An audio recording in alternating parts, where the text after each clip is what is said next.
Think about the exact moment you receive harsh, unvarnished criticism in a high-stakes professional setting. You experience a visceral, physical shock.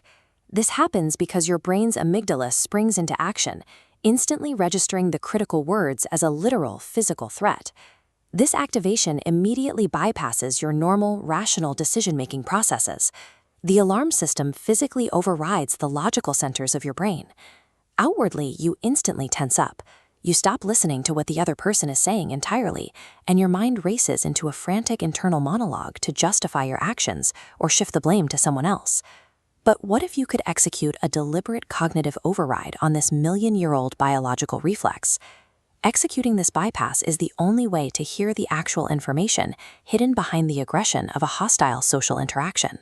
This cognitive override is the central thesis of Chapter 4 in Justin Bariso's framework, EQ Applied, fittingly titled Diamonds in the Rough. Bariso argues that negative, biting feedback functions exactly like a freshly mined, unpolished diamond. To the untrained eye, it is jagged and seemingly worthless.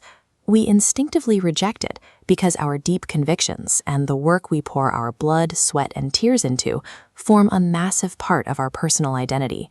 An attack on the work feels like a profound attack on the self. Revealing the feedback's value requires a deliberate and deeply painful process of sorting, cutting, and polishing the harsh words. Ugly, poorly delivered feedback serves as an encrypted data source. To access the value, you have to decode the message yourself. While the average professional defaults to defensiveness, elite executives apply a clinical, analytical audit to brutal public criticism. Consider the infamous New York Times article that portrayed Amazon as a bruising, callous workplace, where employees routinely tore apart each other's ideas. Instead of instantly dismissing the critique, CEO Jeff Bezos sent a memo asking employees to read the piece and report those exact management practices. Bezos took the harsh external criticism and weaponized it as a free mechanism for internal audit and immediate course correction. We see this exact logic applied in the culinary industry. When world-class chef Thomas Keller faced a famously harsh public restaurant review, he displayed incredibly rare character. He yielded his ego, apologized publicly, and focused his entire attention on making the restaurant better. These leaders dominate their industries precisely because they use brutal public criticism as an internal scaling mechanism rather than a personal defeat. To extract this kind of value from subjective or highly flawed criticism, you must structurally separate the validity of the core message from the tactlessness of its delivery. This requires a cognitive override protocol, a specific psychological interception designed to bypass your immediate knee-jerk reaction. Whenever you receive negative feedback, force your brain to answer this. Putting my personal feelings aside, what can I learn from this alternate perspective? Then follow it immediately with, how can I use this feedback to help me improve?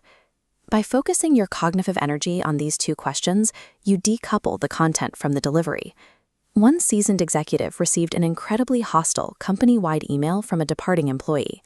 By entirely ignoring the brutal public delivery, the executive acknowledged and acted on the employee's highly valid point regarding poor communication. Early in his career, Bariso himself absorbed the brutal honesty of an employee telling him he was the kind of manager everyone hates. By listening instead of reacting, he uncovered the root cause of his team's frustration. However, there is a critical guardrail to this framework. You must never dwell excessively on negative feedback. Obsessing over the comments of naysayers can paralyze you, distract you from your core values, and drain your energy. The objective is fast and clinical.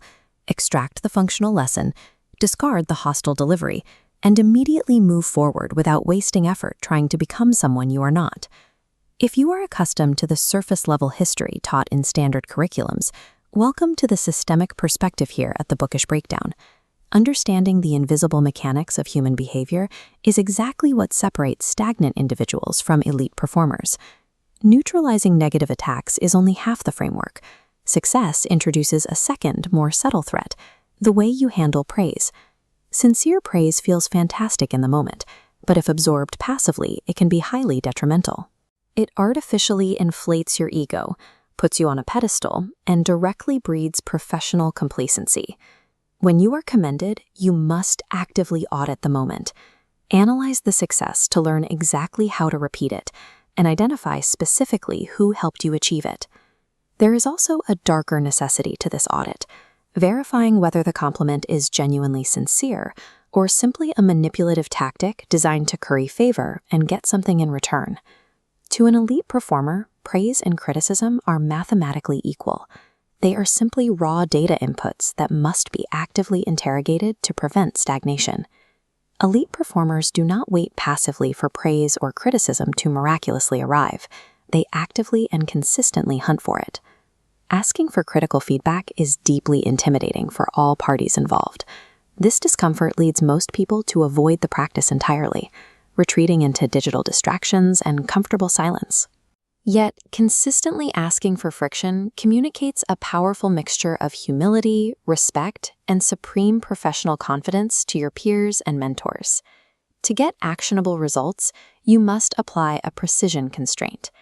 Asking vague, unhelpful questions like, "Do you have any feedback for me?" will yield useless data. You must force high-yield data through a focused inquiry. Ask a colleague or boss, "What is one specific thing you see me doing or failing to do that holds me back?" Engineering an environment that forces actionable growth requires treating feedback acquisition not as an occasional event, but as an active daily discipline. Ultimately, the ability to process feedback effectively is a vital, non-negotiable survival skill. It allows you to continuously expand your horizons and learn directly from the diverse experiences of others. You must remember the wisdom that you only profit from praise if you truly value the friction of criticism. Those who loudly call out your flaws and highlight your blind spots are the exact catalysts you desperately need to confront your weaknesses head-on. Mastering this specific thread of emotional intelligence ensures that you are no longer a fragile victim of other people's opinions.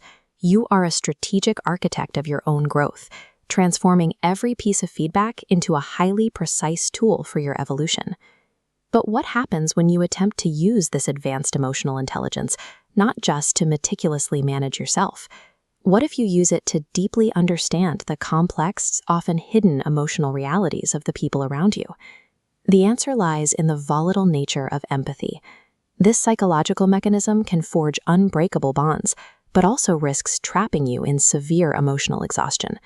That specific phenomenon, the trap of emotional exhaustion, is exactly what we will uncover in the next part.